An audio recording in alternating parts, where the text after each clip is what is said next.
vous reviens pour une vidéo qui m'a été demandée. C'est de refaire un point sur mes color tattoo. J'avais fait une vidéo il y a 2 ans, je crois. Bientôt 2 ans, je crois. Donc, ouais, je trouve que c'est peut-être pas mal de refaire un point. Ouais, parce que j'avais pas autant. Je n'en avais pas autant. Donc, je vais vous montrer. J'ai 12 couleurs. Donc, les voici. Je n'ai que des couleurs françaises, hormis une que je suis toute fière d'avoir, une qui m'a été offerte. Donc après ce n'est que des couleurs que vous pouvez trouver dans le commerce. Je n'ai pas les il y a 2 ou 3 dernières couleurs qui sont sorties. C'est vrai, je ne les ai pas encore prises. J'attends de tomber dessus. Souvent j'attends de les avoir à Tati ou des choses comme ça. Pour moi je ne suis pas tombée dessus, donc je vais vous faire des swatchs. Il y en a une, je suis obligée de le faire au pinceau puisque quoique je vais essayer, mais normalement je ne devrais pas arriver à récupérer la matière parce qu'il est sec. Et bon, de toute façon on va commencer par celui-là. C'est le plus connu de tous. Donc je parle du 35 On and On Bronze. Voilà, c'est mon chouchon. Il me reste ça. Voilà, je l'avais mis de côté pour l'économiser. Ce que je n'ai pas réfléchi, c'est qu'il allait sécher. Donc, ouais, non, là pour récupérer la matière, c'est un peu la croix et la bannière. Voilà, je sais pas si vous voyez. Quand tu veux, tu fais vraiment le focus hein, sur mon doigt, pas sur moi. Et alors là, bon, vous pardonnerez que le swatch de celui-là ne soit pas magnifique, hein, parce que vu que la matière est sèche, il faut que je me le rachète celui-là, absolument. Donc voilà, il est comme ça. Après, il est, moi je trouve qu'il est sublime, quoi. Voilà, il est passe-partout, il est, voilà. Il est sublime. Il n'y a pas à dire. Ensuite, nous avons le métallique pomme granate. C'est celui-là, enfin l'étiquette. Donc il ressemble à ça. Celui-là, il est sublime aussi. Enfin, en même temps, je vais vous dire ça à tous. Hein. Parce que, hormis un, je les aime tous. Donc c'est celui-là. Alors ce qui est bien, c'est que avec ce genre de petits produits, c'est qu'on peut les mettre sur toute la paupière, voilà, entièrement. On peut les marier entre eux, ça m'arrivait souvent. On peut s'en servir comme liner, on peut faire un tas de choses. Mais vraiment un tas de choses. Celui-là et le On and On Bronze, je les utilisais souvent en combo. C'est le permanent top, c'est le 40 permanent top. Voilà, je vous montre la couleur. Il est comme ceci, il est top, hein, tout bêtement. Je crois qu'il commence à sécher aussi un petit peu quand même. Non, pas tant que ça, quand on voit tout ce que j'ai mis sur le doigt. Pas tant que ça. D'ailleurs, le pomme granate, j'ai oublié de vous le montrer sur le doigt directement. Non, pas tant que ça. Il n'a pas tant séché que ça, regardez. Vous voyez? C'est un taupe, il est entre le brun et le gris. Voilà. En couche légère, il est vraiment pas mal. Vraiment, enfin...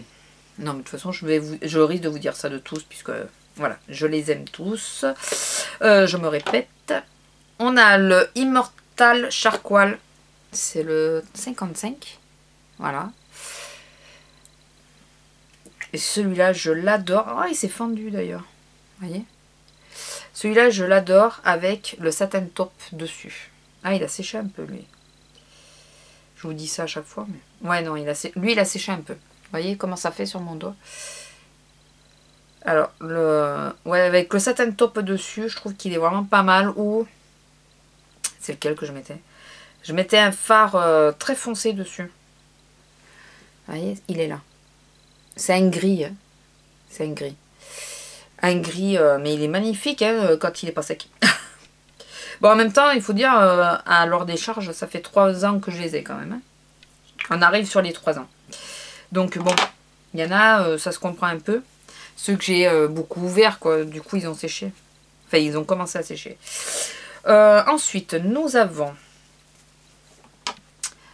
le 65 Pink Gold. Voilà. Donc ça, c'est plutôt des couleurs que je porte souvent l'été. Qui est comme ceci. Qui est sublime. Hein, comme d'autres. Comme les autres. Et c'est vrai qu'il faudrait que je les réutilise avant qu'ils s'abîment totalement. Voilà, il est là. On n'y pense pas. Au bout d'un moment, on oublie les produits qu'on a. C'est dommage, quoi. C'est dommage. Et ces deux-là ensemble, je ne sais pas si ce que vous en pensez, mais ces deux-là, celui-là sur toute la paupière mobile et celui-là en coin externe, ça peut être plutôt pas mal.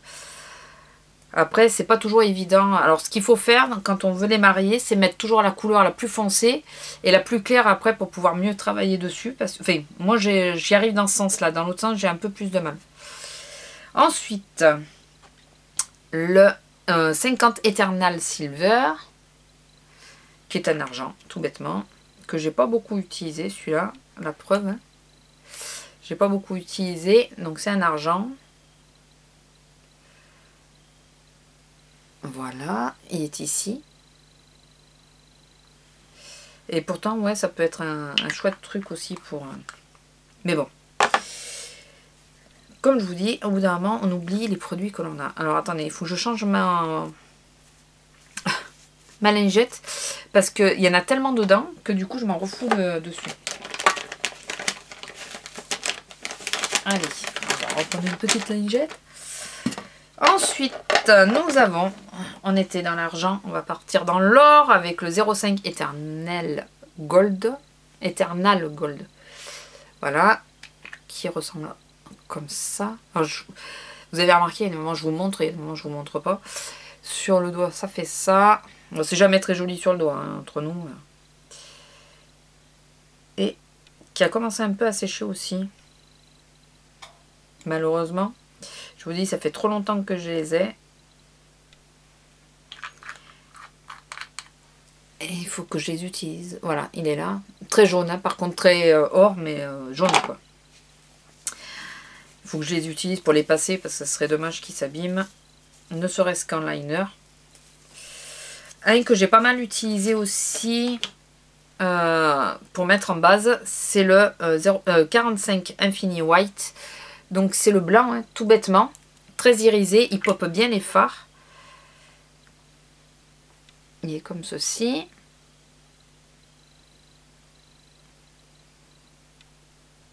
Ouais, il y a des moments, ça fait comme comme s'il s'effritait. Alors par contre, celui-là, je cherche pas à ce qu'il soit... Enfin, quand je le mets sur la paupière, je cherche pas à ce qu'il soit uniforme. Puisque de toute façon, je le mets sous un fard. Voilà, c'est celui-là. Je sais pas aussi que je vais les mettre les autres. Si, ben, je vais changer de bras demain. Ensuite, on a alors, qui est connu aussi, le 20 Turquoise Forever. Voilà, celui-là il est connu aussi. Il est comme ceci. Après, il est magnifique. Hein. Je m'en suis servi la dernière fois en liner. D'ailleurs, on voit que c'est des coups de pinceau qu'il y a dedans. Je m'en suis servi en liner. Il fait son effet.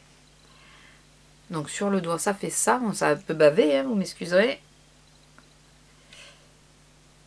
Et après, une fois bien travaillé, il est magnifique. Hein.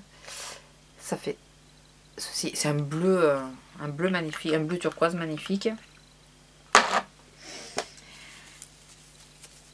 Ensuite, nous avons ma déception, ma vraie déception de tous, mais comme beaucoup. C'est le 15 Endless Purple. Allez, quand tu veux, te fais focus, merci. Vous avez vu, il faut que je lui demande. Donc c'est celui-là que j'ai essayé d'utiliser quand même hein, pour pouvoir le passer. Celui-là, je pense. Et celui-là, il sèche en plus aussi. Donc... c'est celui qui m'a déçu parce que c'est celui qui se travaille le moins bien. Alors, à la rigueur, en base, pour mettre un fard violet dessus, ça va quoi, mais celui-là, on a beau essayer de le travailler. C'est dommage parce que la couleur est sublime. Et même en liner, il rend pas super bien quoi. Voilà. Donc, je trouve ça dommage. Pour celui-là, franchement, c'est ma vraie déception puisque, enfin, comme beaucoup de monde. Parce que la couleur est sublime dans le pan. Et une fois qu'on essaye de le poser, c'est joli, mais c'est pas uniforme, quoi. Voilà, la couleur est belle, mais c'est pas uniforme. Alors que vous voyez, le turquoise, j'ai un tout petit peu plus travaillé. Enfin, non, j'ai travaillé à peu près pareil. Et de suite, il se dépose un peu mieux, un peu plus correctement, quoi. Ensuite, nous avons le 60 Timeless Black. C'est un que j'ai utilisé aussi pour pas beaucoup. Pour mettre en base. Et l'autre fois, je me disais qu'en liner, il faut que j'utilise plus un liner. Au moins comme ça, il sera utilisé. Enfin voilà, comme ça, il sert à quelque chose. Voilà. Celui-là, en plus, vous voyez, il se dépose plutôt pas mal. Pour bien fumer, enfin pour foncer une couleur, c'est nickel. Sauf que, ouais, cet hiver, je sais pas, j'ai fait du foncé sans plus, quoi. J'en faisais plus l'année précédente. L'année dernière. Cette année, ouais, j'en ai pas fait énormément. Donc, du coup, c'est des choses que j'ai pas trop utilisées. Et celui que ma Letty m'a envoyé. Voilà. Qui est l'édition américaine. Donc, je vous le montre comme ça parce que lui, c'est l'édition américaine. Voilà. C'est le 50 Edgy Emerald. Voilà. Que j'attends en été avec impatience pour pouvoir... Je l'ai eu à Noël. Pour pouvoir l'utiliser. Qui est comme ceci. Qui est magnifique. Et celui-là, voilà. Et comme ça, et celui-là, il est mais sublime. Sublime, sublime. Je crois que j'ai déjà essayé une fois. En liner, je crois. Regardez. Un petit vert léger. Il est magnifique. Celui-là, il est sublime. Alors j'attends, je vous dis, l'été avec empressement pour pouvoir le mettre. Voilà. Donc voilà mes petits color tattoo, donc mes 12 couleurs, puisque j'en ai 12. Je regarde si bien tout, parce que au fur et à mesure je les retournais pour être sûre de ne pas me tromper. Donc voilà, toutes les couleurs que j'ai. Vous reconnaîtrez quand même qu'il y a des très très belles couleurs. Bon, moi je me suis emballée, on va dire. Je devrais... Enfin là je me suis calmée d'ailleurs avec les color tattoo. Parce que les acheter c'est bien, mais au bout d'un moment ça sèche si on ne les utilise pas. Donc c'est un peu dommage. Et c'est vrai que le format crayon est très rapide, donc du coup j'ai tendance à préférer les crayons. Mais il y en a, il faut absolument les utiliser. Celui-là par exemple, si on regarde, bon, c'est un gris, enfin c'est un taupe qui tourne vers le gris, vers le brun, mais aussi légèrement sur le violet selon comment on le regarde. Après c'est des choses qui ne bougent pas. Ouais, une fois que ça bouge pas quoi. Ça bouge pas. Vous voyez ? Et moi l'été c'est ce que j'apprécie par contre parce que voilà on peut transpirer, vous voyez ça, on peut transpirer et tout ça, on peut faire du sport. Quand je faisais un petit peu de piscine, je les utilisais à la piscine parce que je savais que mon make-up n'allait pas bouger. Alors, en plus j'y allais après le boulot et je savais que même si je prenais de l'eau sur le visage, tout le reste bougerait sauf ça. Donc voilà. Donc voilà toutes mes couleurs, color tattoo. Voilà. J'espère que ça aura pu vous avancer, j'espère que ça t'aura avancé, puisque c'était dédié à quelqu'un de précis. Je pense qu'il faut que j'aille me démaquiller avec quelque chose, parce que je suis en train de m'arracher la main. Ça part, hein, mais alors, je suis en train de m'arracher la main. Donc voilà, j'espère que ça t'aura avancé. Je vous fais à tous de gros bisous. Dites-moi si vous en avez et quelle couleur vous préférez. Moi, sans contexte, c'est la On and On Bronze que j'aime le plus. C'est celle que d'ailleurs j'ai quasi terminée. Et en second plan, je ne compte pas le vert parce que je ne l'avais pas encore mis sur ma paupière. Réellement, je n'ai pas encore utilisé. Mais de ceux que j'utilise, il y en a deux quand même qui arrivent à égalité. Il y a le Pomme Granate et le Immortal Charcoal que j'aime les deux. Donc là, compliqué de les séparer. Après le On and On Bronze, c'est ces deux-là. Voilà, sur ce, écoutez, je vous laisse. Je vous fais à tous de gros bisous et je vous dis à bientôt. Au revoir.